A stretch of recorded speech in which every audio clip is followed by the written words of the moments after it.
Hello दोस्तों, तो फिर से स्वागत है आपका मेरे न्यू ब्लॉग सभी बोरा ब्लॉग्स में। तो कैसे हैं आप सभी लोग? आई होप आप सब बढ़िया होंगे, मैं भी बढ़िया हूँ।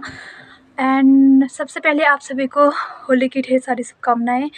दोस्तों, जैसे कि आपको पता है कि पहाड़ों में एकादशी से पूर्णमासी तक मतलब लगातार 5-6 दिन की होलियाँ होती है, तो वो स्टार्ट हो चुकी हैं। और मैं आज आपको दिखाना चाहती हूँ हमारे वहाँ फर्स्ट होली कैसे मनाते हैं। तो जैसे कि आप सभी को बता दूँ कि हमारी पहली होली कनौरा में मनाई जा रही है, पर वहाँ तो मतलब थोड़ा दूर ही है, तो वहाँ हम नहीं जा सकते। तो हम सब ने अपने मतलब ऐसे गाँव में जाके दूसरों के घरों में जाके होलियाँ मनाई है। तो आज हमारी फर्स्ट होली थी, तो आपको दिखाती हूँ, हमारे साथ बनी रही हमारे ब्लॉग पे। और तो दूसरी होली जाएगी दोत्री, वहाँ भी हम नहीं जा सकते। तो कल भी हम गांव में ही मनाएंगे। हम लगातार 1-2 दिन ऐसे गांव में मतलब एक दूसरे के घर में जाके होलियाँ मनाएंगे महिलाएं।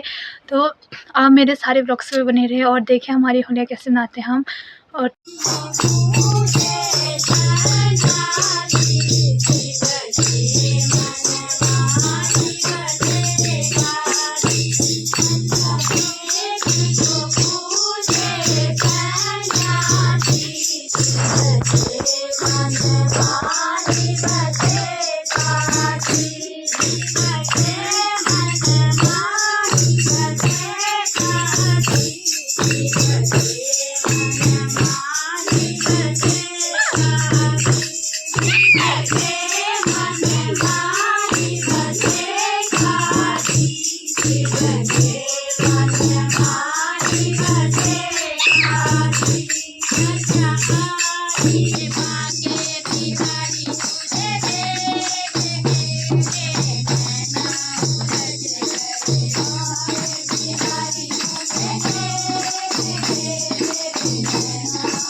दोस्तों अगर आपको मेरी वीडियो अच्छी लगी हो तो लाइक कमेंट शेयर सब्सक्राइब जरूर करें। Thank you.